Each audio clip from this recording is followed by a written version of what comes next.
Ayan, hello mga kaibigan, isang magandang araw po sa ating lahat. Kumusta po kayo? Naway nasa mabuti po kayong kalagayan saan mang dako ng mundo po kayo naroroon ngayon.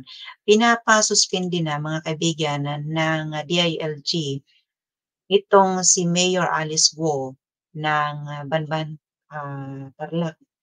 At nakalagay dito sa balita mga kaibigan, citing troubling findings, DILG recommends Alice Guo suspension to ombudsman. Para sa akin, dapat lang mga kaibigan na masuspindi ito kasi nga napakalabo ng kanyang pagkatao. Malabo pa sa sabaw mga kaibigan. Ultimong mga basic na katanungan sa kanyang pagkatao, hindi niya masagot ng maayos. Samantalang tayo na mga Pilipino, mga tunay na Pilipino, no? Kahit na gaano na katanda, kahit nag-uulyanin na 'yan, mga lola natin, tanungin ninyo mga kaibigan, kung saan sila nag-aral, 'no, at sino yung kanilang paboritong guro, tandang-tanda nila 'yan. Sino yung naging kaibigan nila, tandang-tanda nila mga kaibigan. Kahit tayo, 'di ho ba, nung elementary tayo, alam natin kung saan tayo elementary, saan tayo nag-high school, saan tayo nag-college, 'di ho ba?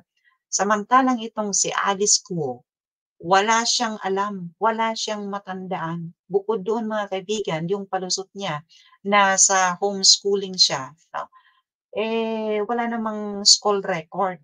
So, talagang questionable ang kanyang pagkatao mga kaibigan. Very alarming. Bakit ko nasabing very alarming, 'no?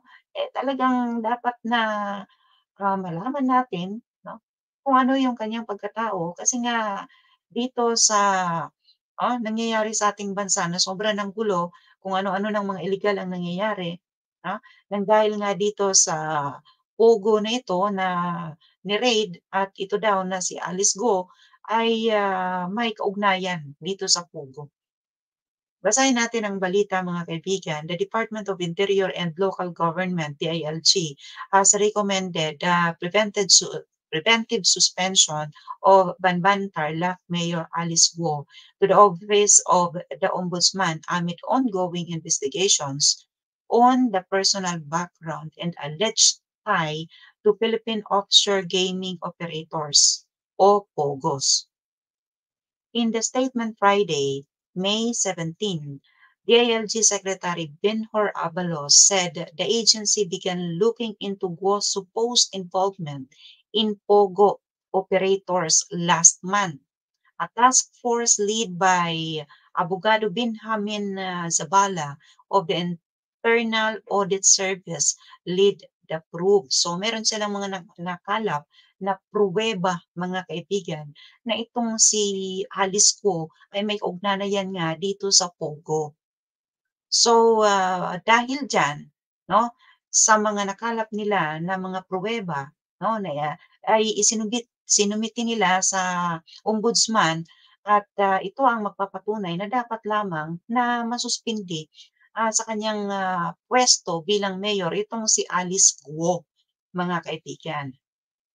So, nakalagay pa dito, the task force updated reports has been submitted today, Monday, May 17, 2024, to the Office of the Ombudsman for their appropriate action. Based on the report, there are troubling findings of serious illegal acts which may have the severe legal implications, sabi ni abogados, no, mga kaibigan. So, ito kasi mga kaibigan ang hindi rin na magandang nangyayari diyan sa ating bansa. Samantalang dito 'no, halimbawa ko na lamang, kukuha lang ng visa papunta ng China, talagang sobrang higpit, sobrang, hirap. Makakuha ka man ng, visa, bibigyan ka lang ng 7 days. Within 7 days, halimbawa yung 7 days na yon 'no, ah pumunta ka doon ng, isang araw, tapos bumalik ka rin sa araw na pagpunta mo dun back and forth ka lang 'no. Within 7 days mga kaibigan kailangan mong mag-report diyan sa sa China Embassy. Kasi kapag hindi ka nakapag-report, within 7 days na nakabalik ka 'no, hindi ka na makakapasok pa sa China kahit kailan, hindi ka na makakakuha ng visa. At, kapag naman 'no, nakapag-report ka within 7 days, makakakuha ka ulit ng visa na within, 3 months na ulit 'yon. At sa 3 months na 'yon, bibigyan ka lang ng 2 entry sa China.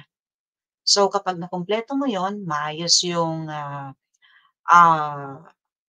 pagpunta mo sa China, magre-report ka ulit, puwede ka na nilang bigyan ng 6 months, visa. Do'n ka palang makakakuha ng 6 months visa. So, ganyan kahigpit mga kaibigan ang mga Chinese, ang mga nandiyan sa China. Samantalang tayo mga kaibigan, 'di ko lang alam kung ano yung proseso ng mga banyaga, kung paano sila, kung gaano kabilis makakuha ng visa diyan sa atin. Dapat lang siguro na 'no, bigyan natin ng kaunting higpit 'no, ang gobyerno natin, bigyan ninyo ng kaunting higpit ang mga dayuhan ng mga pumapasok sa ating bansa, 'no? Lalo na yung mga ganito na makikita mo naman apelyido pa lang, 'no? At,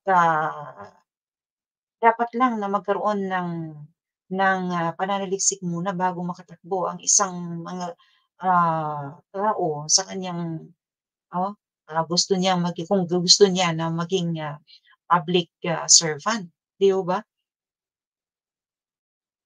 Sa atin lang yata hindi mahigpit mga kaibigan na kumuha ng visa.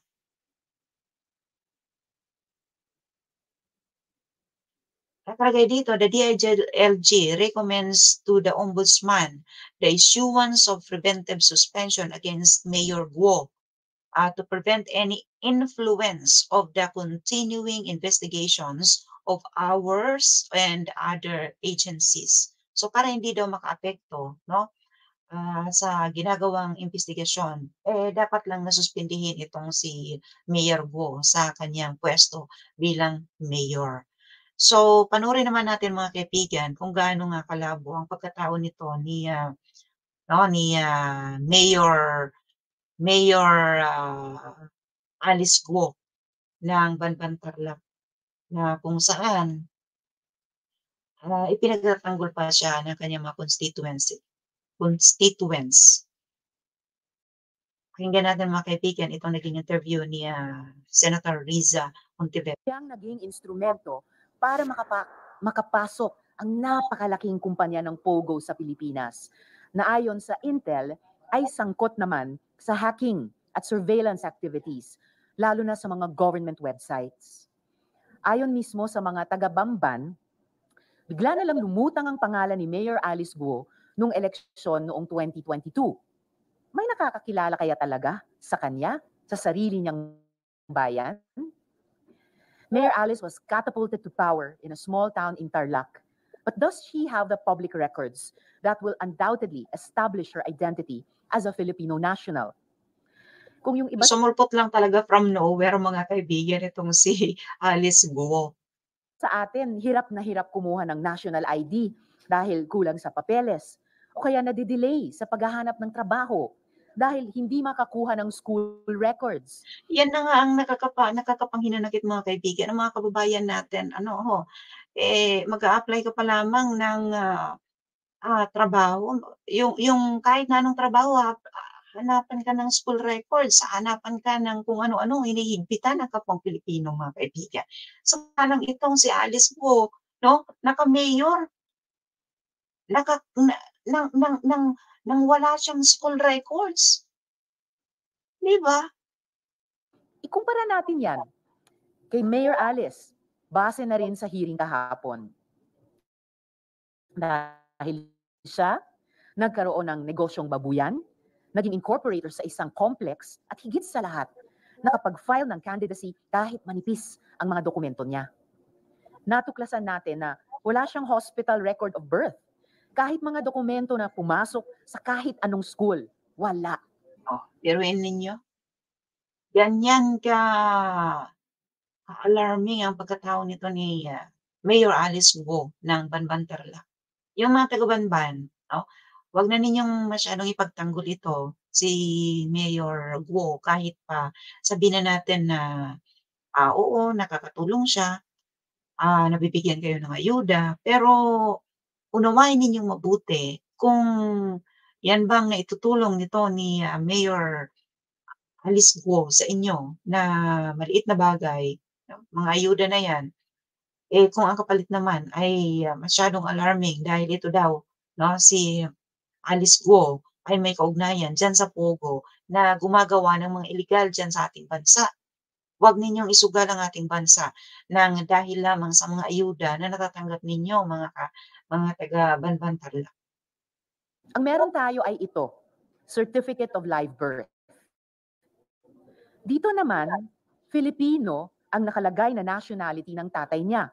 Pero sa dokumento ng embroidery business, Chinese ang nationality na nakarecord. Meron din tayong kanyang registration ng live birth, pero delayed registration. At sa kakatanong nga natin kahapon, inamin ni Mayor Alice na Jian Zhongguo pala ang totoong pangalan ng kanyang ama. At yung Angelito Guo ay Filipino name lang daw. Ano't anuman, ni-request natin kahapon ang SALN at SOSE ni Mayor Alice. And I hope these documents would give us a clearer view of her real identity, or at least the identity she wishes to put on Philippine record. Maaari rin nating mas tuklasin pa sa mga susunod na hearing. Si Mayor Alice ba at ang mga tulad niyang may mga mahiwagang nakaraan ay mga asset na pinapasok ng China sa ating gobyerno para magkaroon sila ng mabigat na impluensya sa politika sa Pilipinas? Marami ng ibang kasong ganyan sa ibang bansa, kaya hindi na ito bago at dapat nating imbestigahan. So, very alarming mga kaibigan, ano, very alarming.